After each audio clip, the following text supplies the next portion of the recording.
ఐక్యరాజ్య సమితికి అనుబంధంగా ఐఎంఎఫ్ వీటన్నిటికీ కూడా లోన్స్ ఇవ్వాలంటే ఎఫ్ఏటిఎఫ్ క్లియరెన్స్ తీసుకోవాలని ఆ మధ్యన ఒక విధానాన్ని భారత్ తీసుకొచ్చింది. నరేంద్ర మోడీ అధికారంలోకి వచ్చాక టెర్రరిజం అంతం అనేటటువంటిది, మీరు వెళ్ళి 4 బాంబులు వేస్తావు, వాడి బాంబులు 4 పోతే మళ్ళీ ఇంకో 40 తయారు చేసుకుంటాడు. ముందు వాళ్ళ భావజాలాన్ని మనం సరిచేయాలి, అది మీరు అందరూ కలిసి ప్లాన్ చేయాలి. అది భారతదేశానికి తెలిసి అది ఎట్లా ఉంటుంది ప్రాబ్లం అన్నది. మన యువతరాన్ని నాశనం చేస్తారో మానసికంగా యూజ్ చేస్తారంటే దాంట్లో మాత్రం ఇంతవరకు ఏ ప్రభుత్వాలు కూడా కృతకృత్యులు కాలేదు. పైగా వాళ్ళకి తెలియకుండానే సపోర్ట్ చేస్తున్న పరిస్థితి.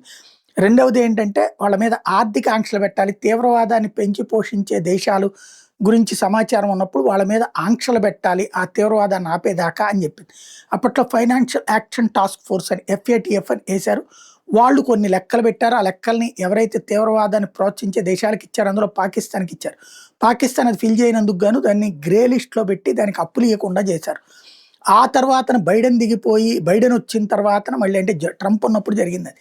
బైడెన్ వచ్చిన తర్వాత నిదానంగా పాకిస్తాన్తో స్నేహం పెంచుకుంటూ మళ్ళీ ఆ FATF ఆంక్షలను పక్కన పెట్టి అవన్నీ అమలు చేసేసినట్టుగా కథల్లో చూపించేసి దానికి తగ్గట్టుగా మేకప్ చేసి ఆంక్షలు ఎత్తేయడంతో మళ్ళీ పాకిస్తాన్కి నిధుల వరద పారుతున్నటువంటి అప్పుల వరద అన్నట్టు. మళ్ళీ ఇప్పుడు ఆ FATFని బలోపేతం చేయాలని ట్రంప్ వచ్చాడు కాబట్టి భారత్ ప్రెషర్ చేస్తుంది. అయితే పాకిస్తాన్ ఆల్రెడీ అమెరికాతో సాన్నిహిత్యం ఉంది కాబట్టి కంట్రోల్ చేయడానికి ప్రయత్నిస్తున్నారు. అయితే భారత్ అందుకని ఏం చేసింది, FATFలో దూరాలని చూసింది. మనల్ని అడ్డుకోవడానికి పాకిస్తాన్ ప్రయత్నించింది. తాజాగా Vivek Agarwal secretary government of India ఇప్పుడు FATFకి సంబంధించినటువంటి వైస్ ప్రెసిడెంట్గా ఎన్నిక కావడంతో ఇప్పుడు పాకిస్తాన్ గిలగల్లాడుతోంది, వెలవెల్లాడుతోంది.